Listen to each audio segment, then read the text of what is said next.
Hey guys, how you doing? Hopefully you're doing okay. I'm going to read through the majority of the article here. There is a link in the description.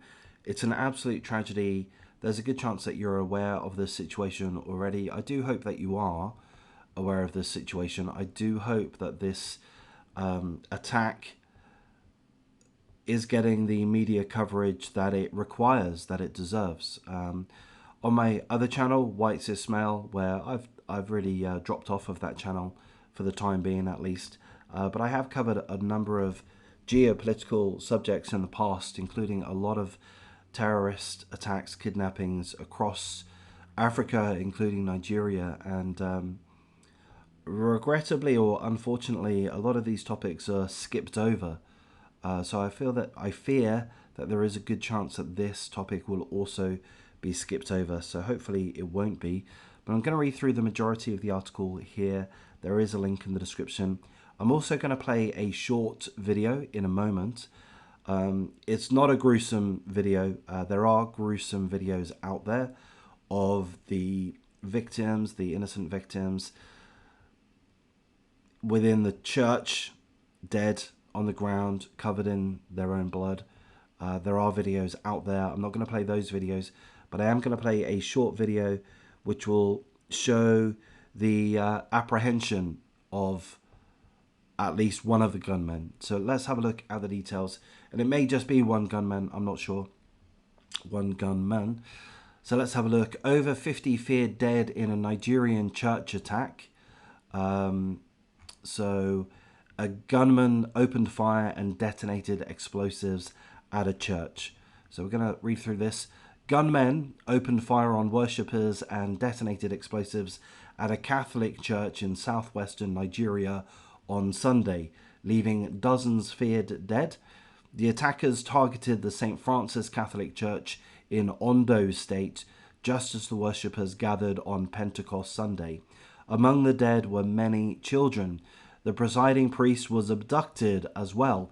And if you weren't aware, abductions, kidnappings are very prevalent across Africa, some nations in particular, and Nigeria is one of them. Abductions, attacks on churches, Christian, Catholic churches in particular, I believe. This is something which is an ongoing issue, and this is just the latest attack. It is horrendous, but I can't even say that it's the most horrendous. They have these mass killings fairly regularly, regrettably. So back to the articles. Back to the article. Authorities did not immediately release an official death toll. It's been reported that at least 50 people had been killed, though others suggest that the real figure may be much higher.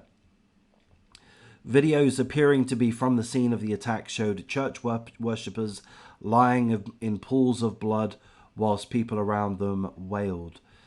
So yes, maybe you don't like hearing this, but I've seen a little clip of what is said to be the incident, and yeah, you just see dead bodies in between the pews, the benches within the church, and you know, you can easily see half a dozen bodies in the few seconds that I looked at. I didn't want to watch anymore, but yeah, innocent people slain in pools of their own blood.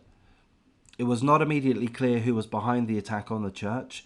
While much of Nigeria has struggled with security issues, Ondo State, this particular area within Nigeria, is widely known as Nigeria's most peaceful state. The state, though, has been caught up in a rising violent conflict between farmers and herders. Yes, a lot of these conflicts are between farmers and herders. I'm not going to pretend that I understand everything that's going on in regards to that, but it's a reoccurring theme. Nigeria's security forces did not immediately respond to question about how the attack occurred or if they have any leads about suspects. And this happened in around 215 miles east of Lagos. So that's pretty much the majority of the article. I've skipped a little bit where the president says a few words. The Pope as well, Pope Francis, also says a few words in regards to the attack. But I've skipped over that part. I'm going to play this video. It's not graphic. It seems to show the apprehension of one of the gunmen.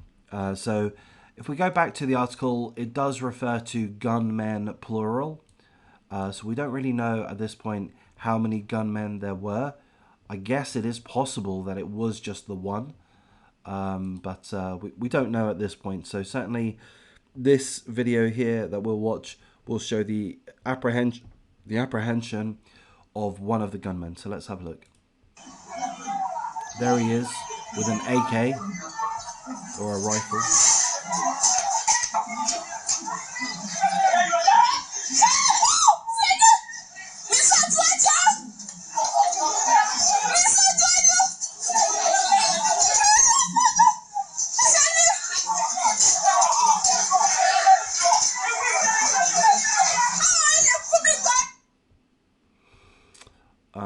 Yeah, I mean, I'm going to play that again without the volume. There's the gunman. There's the gunman. He's got a rifle in his hand, perhaps an AK-47. I don't know. That incredibly brave soldier does what he has to do, frankly. I mean, this is what people have to do. Ran up, took the opportunity, ran up, tackled the guy to the ground, and then thankfully others join in to make sure that that guy cannot get up. To one of them takes the gun away.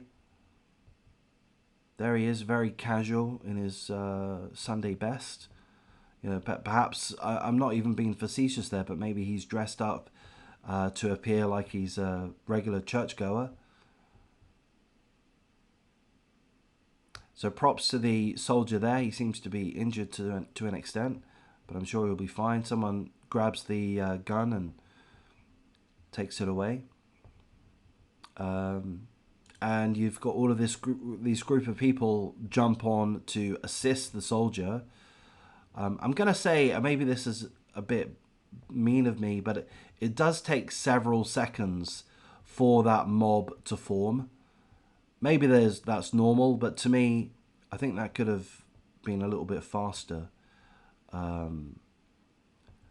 But anyway, there is the apprehension of one of the gunmen, and this is what you have to do, guys. This is what you have to do if you're ever in this situation, and of course we pray that you're never gonna be. But if you are, someone or other needs to do the brave thing. They need to risk their own life, put their own life on the line, and try their best to tackle and apprehend a gunman. That's what needs to happen. If that doesn't happen, then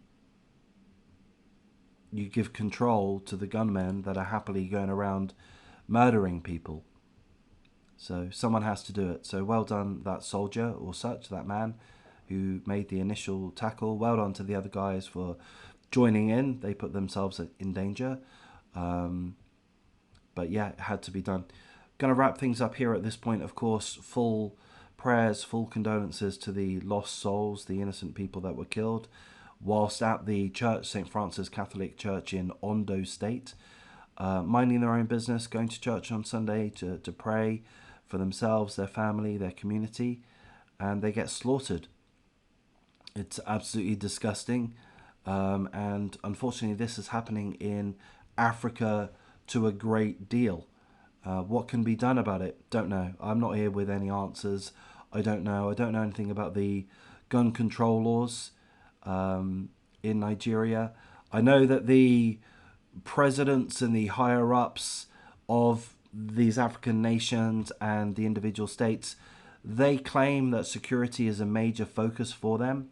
They claim that they want security to improve, to end kidnappings, mass kidnappings, to end mass murders like this and domestic terrorism. That's what they claim. That's what the politicians claim they want to do. That's what they claim that they're trying to do. I'm not really in a position to judge as to whether or not they're doing a good job, because seemingly if they're these determined folk in any country, if they are determined to pull off an act of terrorism, that's what they're going to do, pretty much. If they've got access to guns, and even if they don't have access to guns, they're able to make IEDs, explosive devices, homemade explosive devices. They're able to do this. So we are really at the whim of those people that want to destroy. So I'm going to wrap things up here, guys, but thanks for listening. I'm going to make a few videos throughout the day, and you have a good one. Thanks.